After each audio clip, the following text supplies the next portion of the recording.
ఒకప్పుడు film directors sets పై ఆధారపడేవారు. Cinema చూడటానికి థియేటర్కు వచ్చే ఆడియన్స్ తమ సినిమాలలోని సెట్స్ చూసి థ్రిల్ కావాలి అనుకునేవాళ్ళు. అందుకోసం సెట్స్ కోసం కోట్లు ఖర్చు చేసేవారు. ఇప్పుడు ట్రెండ్ మారింది. సినిమాలో సెట్స్ కంటే గన్స్, వెహికల్స్ కు కోట్లు కుమ్మరిస్తున్నారు. అన్ని కోట్లతో సెట్ వేశాం, ఇన్ని కోట్లతో సెట్ వేశాం. ఇదంతా ఓల్డ్ ట్రెండ్. ఇప్పుడు సినిమా తీస్తున్నామంటే యానిమల్ ఇంటర్వెల్లో కనిపించే గన్ అయినా ఉండాలి, లేదా కల్కికి క్రేజ్ తెచ్చి పెడుతున్న బుజ్జి అయినా ఉండాలి. ఇండియన్ సినిమా ఎప్పటికప్పుడు మారుతుంటుంది. కొన్ని రోజులు సెట్స్, మరికొన్ని రోజులు గ్రాఫిక్స్, మరికొన్ని రోజులు బయోపిక్స్. ఇప్పుడు మాత్రం డిఫరెంట్ వెపన్స్, డిఫరెంట్ వెహికల్స్ చుట్టూ తిరుగుతోంది.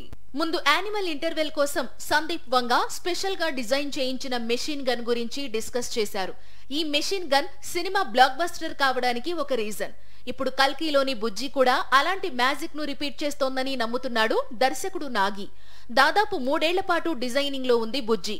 ప్రస్తుతం హాలీవుడ్ ను సైతం ఆకర్షిస్తోంది. ఫ్యూచర్ లో మరింత మంది మేకర్స్ సందీప్ వంగ, నాగి దారిలో వెళతారనడంలో ఎలాంటి సందేహం లేదు.